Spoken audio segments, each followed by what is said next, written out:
Hello student, welcome to my YouTube channel Study Time. तो student, आज के इस वीडियो के माध्यम से जो आपका क्लास 6 का चैप्टर 15 है, 15 चैप्टर का नाम है समिति, और 15 चैप्टर में जो आपका 15.1 है उस एक्सरसाइज को मैं हल करके आपको बताने वाला हूं। तो वीडियो को ध्यान से और वीडियो को लास्ट तक जरूर देखिएगा।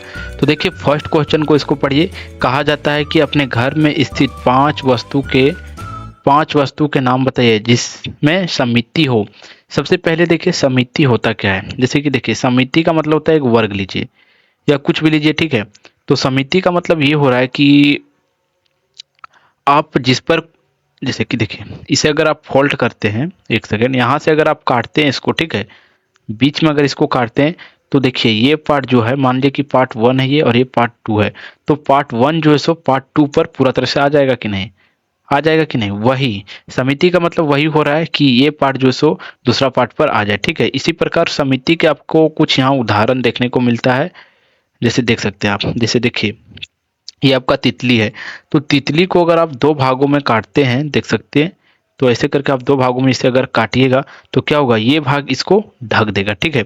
इसी प्रकार जब ताजमहल पानी में दिखता है, यहाँ से अगर आप इसको काटते हैं तो क्या होता है, ये भाग जो है, भाग ये इसको पूरा तरह से ढक देता है। इसी प्रकार से ये भी है, ठीक है। नेक्स्ट देख सकते हैं, और प्राकृतिक में भी अगर देखा जाए तो समिति के बहुत ऐसे कुछ आपको दिखाई देंगे चेहरे, ठीक है। जैसे कि देखिए, ये जो आपको शेर दिखाई दे रहा है, शेर का भी ये भाग जो होता है, मुंह, वो पूरा आपको क्या होता है, समिति होता है। कैसे समझिए, शेर के देखिए, अगर आप इस मुंह के इस भाग को काट कर एक दूसरे पर रखेंगे तो एक दूसरे को क्या करता है, ढक देता है। हमारा जो मुंह का ये जो होता है ये भी ढक देता है, ठीक है। फिर ये पत्ता है और ये भी जो जानवर है इसका भी इसी प्रकार से, ठीक है। और अंग्रेजी के अक्षर में देखेंगे, वहाँ भी आपको समिति देखने को मिलेगा कि एच के आधा भाग को अगर काटेंगे तो आधा भाग आधा को ढक देता है, ठीक है। तो समिति का मतलब आप समझ चुके होंगे कि समिति क्या है। तो आप लिख सकते हैं कि आपके घर में जो पांच वस्तु है वो कौन कौन है, ठीक है। तो सबसे पहले आप लिखेंगे कॉपी। आपके पास है कॉपी, जो आप कॉपी में पढ़ रहे हैं, कॉपी हो गया, बुक हो गया, ठीक है।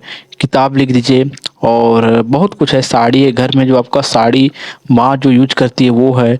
फिर कंबल हो सकता है, कंबल है, ठीक है। और कंबल, इस प्रकार से आपका बहुत कुछ है। जैसे कि कंबल, और क्या बोल सकते हैं, जो क्या, ईंट, हाँ ईंट भी जो है सो ईंट भी हो सकता है। जैसे देखिए, ईंट इस प्रकार से होता है कि नहीं, इस प्रकार से होता है। अगर आप इसे दो भागों में काटेंगे तो एक दूसरे पर आ जाएगा, तो ये सब हो जाता है, ठीक है। अब नेक्स्ट क्वेश्चन नंबर को समझिए। कहा जाता है कि रिक्त स्थानों को भरिए। तो क्वेश्चन नंबर 2 का पहला है कि रिक्त स्थान को मैं क्या करना है, भरना है। कहा जाता है एक समद्विबाहु त्रिभुज में, एक जो समद्विबाहु त्रिभुज होता है उसमें कितनी समिति रेखाएं हो सकती है। तो समिति रेखा देखिए, जैसे सबसे पहले मैं आपको समद्विबाहु त्रिभुज में आता है। समद्विबाहु त्रिभुज का मतलब क्या होता है, जिसका दो भुजा बराबर हो, ठीक है। देखिए, समद्विबाहु त्रिभुज बनाते हैं। मान लीजिए कि ये आपका 2 सेंटीमीटर है, ये 2 सेंटीमीटर, ये 1 सेंटीमीटर मानने के लिए कहा गया है, ठीक है। अब इसे जो क्या कीजिए, बीच में इस प्रकार से कट लगा दीजिए। तो आप देख रहे हैं ये त्रिभुज थोड़ा अच्छा से नहीं बन पाया इसी कारण से, नहीं तो ये पार्ट जो है, पार्ट मान लीजिए कि ये 1 पार्ट है, ये 2 है।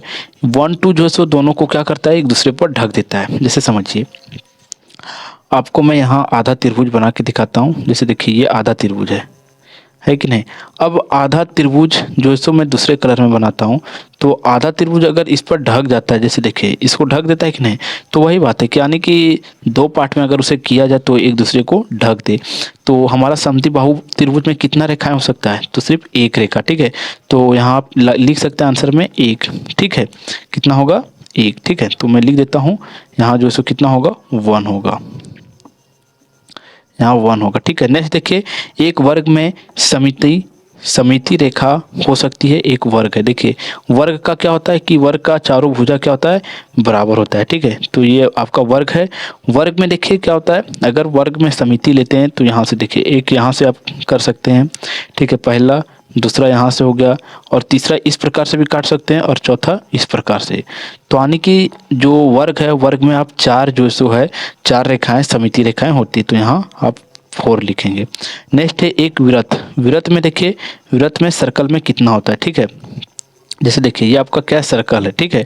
और सर्कल में आप समिति रेखा देखेंगे तो बहुत हो जाएगा। जैसे देखिए यहाँ से भी काट सकते हैं, यहाँ से भी काट सकते हैं, यहाँ से भी काट सकते हैं, यहाँ से भी।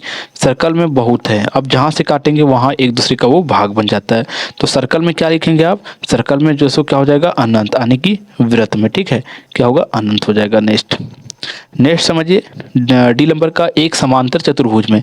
तो समांतर चतुर्भुज में अगर देखा जाए तो उसमें कितना होता है?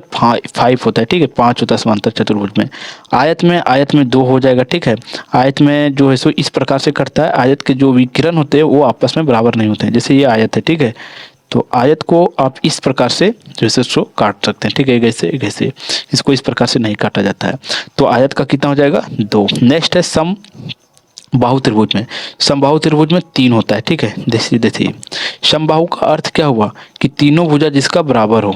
जैसे देखिए समबाहु यानी कि तीनों भुजा इसका बराबर है। तो एक यहाँ से आप काट के ले सकते हैं, एक यहाँ से और एक बीचों बीच से, ठीक है। तो इसको 3 होता है इसमें कितना हो जाएगा? 3। अब नेक्स्ट देखिए, नेक्स्ट क्वेश्चन नंबर को समझिए। क्वेश्चन नंबर 3 कहा जाता है कि निम्नलिखित में किसमें समिति रेखा खींची जा सकती है? कि समिति रेखा किसमें खींची जा सकती है? तो अभी आपने देखा कि समबाहु त्रिभुज में जो सो समिति रेखा खींची जा सकती है। और कितनी रेखा खींची जा सकती है? 3 रेखा खींची जा सकती है। मान लीजिए कि ये आपका समद्विबाहु त्रिभुज है। तो समद्विबाहु त्रिभुज है तो इसमें आप 3 रेखा खींच सकते हैं इस प्रकार से, ठीक है। और ये 3 रेखा तो समद्विबाहु त्रिभुज का हो गया। अगला है विषमबाहु त्रिभुज। विषमबाहु त्रिभुज क्या होता है? जिसमें 2 भुजा बराबर हो और एक भुजा क्या होता है? विषमबाहु त्रिभुज यानी कि विषमबाहु में एक भी भुजा बराबर नहीं होता है। तो विषमबाहु त्रिभुज में आपका क्या हो जाएगा? विषमबाहु त्रिभुज में जो सो आपका इसमें से किसमें समिति रेखा खींची जा सकती है? विषमबाहु में जो सो खींची नहीं जा सकती है। विषमबाहु में एक भी नहीं खींची जा सकती, ठीक है। और पंचभुज में खींचा जा सकता है। देखिए पंचभुज में कैसे खींचा जा सकता है। जैसे कि मैं एक पंचभुज लेता हूँ, ठीक है। पंचभुज बना के दिखाता हूँ, 1 मिनट। देखिए ये आपका पंचभुज है। यहाँ से ऐसे कीजिए, ऐसे। और ये पंचभुज है। देखिए एक यहाँ से काटिए पंचभुज को, यहाँ से काटिए, फिर ऐसे, ठीक है। तो पंचभुज में हो सकता है, ठीक है। तो पंचभुज में आप क्या करिए? टिक लगा दीजिए। और किरण रेखा में जो सो नहीं हो सकता है। तो इसका आंसर 3 का ए और सी हो जाएगा, ठीक है। अब क्वेश्चन नंबर 4 की ओर बढ़ते हैं। देखिए कहा जाता है कि नीचे दिए गए आकृतिक में समिति रेखा खींचे। कि जो ये आकृतिक दिया गया है इसमें आपको क्या करना है? समिति रेखा खींचना है। तो देखिए इसमें अगर आप समिति रेखा खींचते हैं तो इस प्रकार से हो जाएगा, ठीक है। पहला फर्स्ट का सीधा इसमें पूरा आपको स्ट्रेट लाना है, सीधा, ठीक है। ऐसे हो जाएगा। नेक्स्ट देखिए, नेक्स्ट इसमें यहाँ से एक हो जाएगा, ठीक है। दूसरा यहाँ से आ जाएगा और तीसरा ये सीधा आ जाएगा, बस। और इसमें एक ऐसे हो जाएगा। लेकिन इस इसमें जो सो पूरा होगा, ये जो सो कितना भुजा इसमें? 1 सेकेंड, ऐसे हो जाएगा, ऐसे हो जाएगा। इसमें बहुत होगा और इसमें भी बहुत होगा, देख सकते हैं, ठीक है।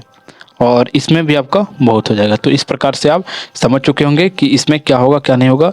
तो इस प्रकार से यह अध्याय जो है यानी कि ये प्रश्नावली है 15.1 प्रश्नावली समाप्त होता है। तो अगर आपको वीडियो पसंद आया होगा तो वीडियो को लाइक करना है। चैनल पर नए तो चैनल को सब्सक्राइब कर लीजिए। फिर मिलता है आपको एक नेक्स्ट वीडियो में। तब तक के लिए जय हिंद, जय भारत।